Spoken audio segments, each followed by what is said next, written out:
Hi, and welcome to Somatic Wise, where people and nature can heal each other.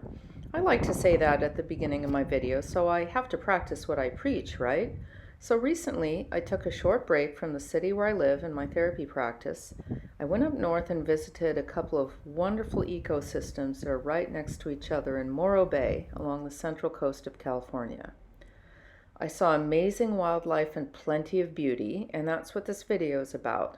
I'd like to share that with you here. We start with the Elfin forest. Now this is a pretty unusual little forest. It is a forest. It has trees and all of the beautiful changes that happen from the roots up through the soil and through all the wildlife it supports.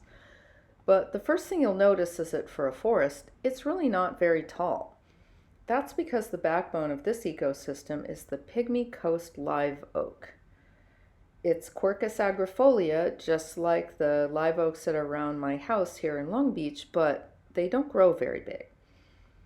This forest also sits on an ancient sand dune, which is protected by a boardwalk all over the reserve here, which also has the advantage of making it accessible.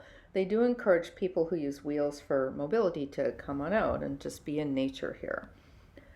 It is a forest. It supports a lot of wildlife, most of which was too hidden or too fast for my camera.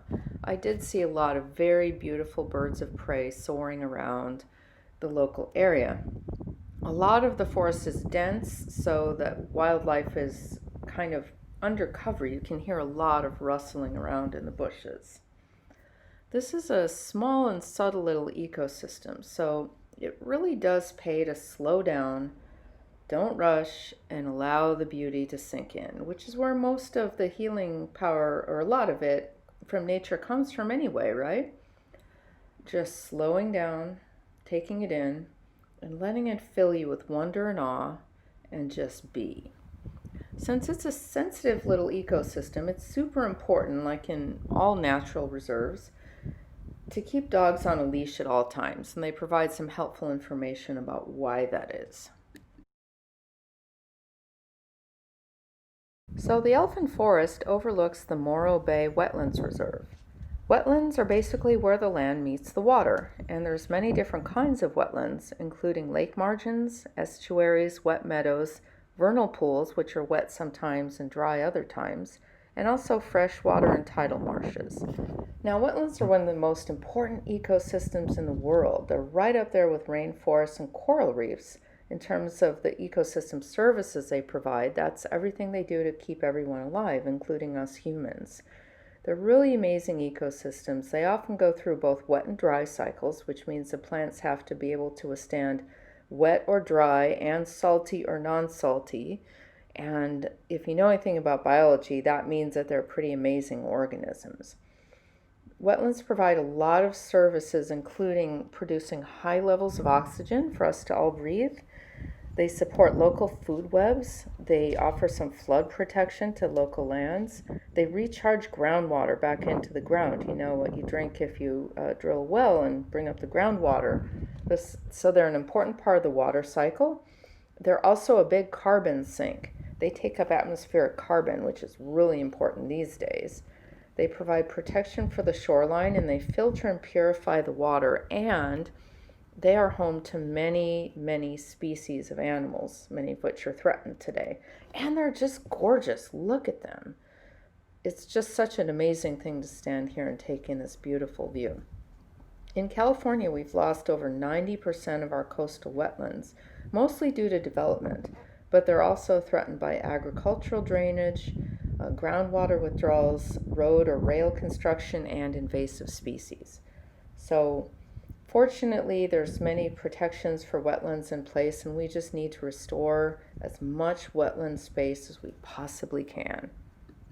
So I stood there and took in the wide open space of this beautiful wetland, the incredible patterns it makes with the water and the plants and all the beautiful birds that depend on it for sustenance. I felt all the tension melt away, and then I wandered over next door to Morro Bay State Park, where I saw some more beautiful coastline, a flock of wild turkeys, and a close-up of Morro Bay's famous rock, which is just enormous and can be seen for miles away. And then I spend a little time with a wonderful blue heron at a very respectful distance, watching it just stand stock still and waiting for a fish to come by until it got tired of that and flew away. And who wouldn't want to end this video by looking at these beloved, adorable sea otters? They are endangered. It's important to stay away from them and give them space. They do find good refuge here, and I was so grateful to just spend a few minutes observing their cute little flippery playfulness.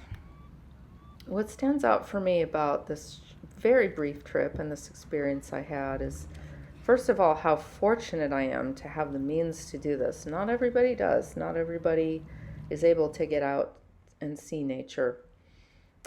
And I'm very fortunate and continuing to think about ways to bring nature into our cities more, to benefit nature and to benefit the people in the cities. I'm also just pondering how important it is to just, in whatever way I can, just to tap into the sense of wonder, awe, and gratitude on a daily basis. I find it in nature, and I really support whatever harmless, non-toxic, and beautiful ways that people can find this awe and gratitude.